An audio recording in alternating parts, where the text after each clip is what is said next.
প্রার্থনা সভা, যেখানে মানুষকে এই সমস্ত পাপের চেতনা দেওয়া হয়, পাপ থেকে দূরে থাকার, পাপ না করার শিক্ষা দেওয়া হয়, সেগুলো বন্ধ না করে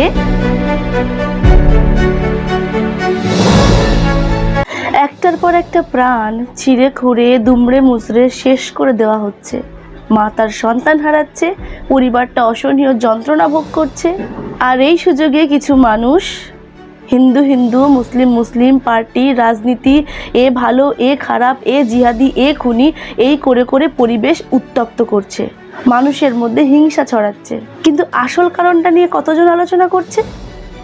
আসল কারণ কি? অপরাধী অপরাধীই হয়। একজন অপরাধ করলে তার ধর্মের সবাই খারাপ হয়ে যায় না?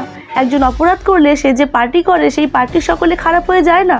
একটা ঘটনা ঘটলেই হলো, যার যায় সেই শুধু জানে, বাকিরা তো শুধু এন্টারটেইন হয়। পিটিয়ে মারো, আন্দোলন করো, রাত দখল করো, মোমবাতি মিছিল করো, এসব খুব উৎসাহ নিয়ে করা যায়। কিন্তু এমন ঘটনা যাতে না ঘটে এই নিয়ে কারো উদ্যোগ নেই, তার জন্য কেউ কদম ওঠায় না।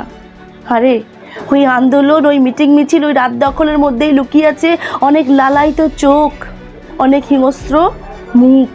পিটিয়ে মারা, আন্দোলন, রাত দখল, রাজনীতির নোংরা খেলা, এক ধর্ম আর এক ধর্মের উপরে নোংরা ছেটানো, এসবের প্রয়োজনই পড়বে না যদি প্রত্যেকটা মানুষের মধ্যে আধ্যাত্মিক, নৈতিক ও ঈশ্বরীয় শিক্ষার প্রসারণ ঘটানো যায়। ঈশ্বরীয় শিক্ষা মানুষের মধ্যে পাপবোধ জাগায়, মানুষকে শান্ত করে, ইন্দ্রিয়কে দমন করতে শেখায়। মানুষ ধর্মান্ধ নয়, কিন্তু ধার্মিক হয়ে ওঠে। কিন্তু কারো তো দায় নেই এসবের। সবাই শুধু ঘটনা ঘটার জন্য অপেক্ষা করে, তারপর কদিন সেগুলো একটা টপিক হয়ে যায়, তারপর সব আবার চুপ।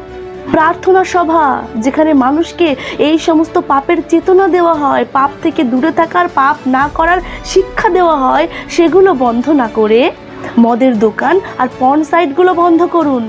এগুলোই তো নিত্যদিনের সঙ্গী তাদের, যারা এই সমস্ত পাপ কার্যগুলো করে, এই সমস্ত অন্যায়গুলো ঘটায়। কিন্তু এসব নিয়ে কেউ কথা বলবে না, শুধু এই ধর্ম খারাপ, ওই পার্টি খারাপ, ফালতু আননেসেসারি আলোচনা। কতদিন চলবে এই ধর্ম আর রাজনীতি নিয়ে নোংরা খেলা? কতদিন? কবে মানুষ তোমার হুঁশ ফিরবে?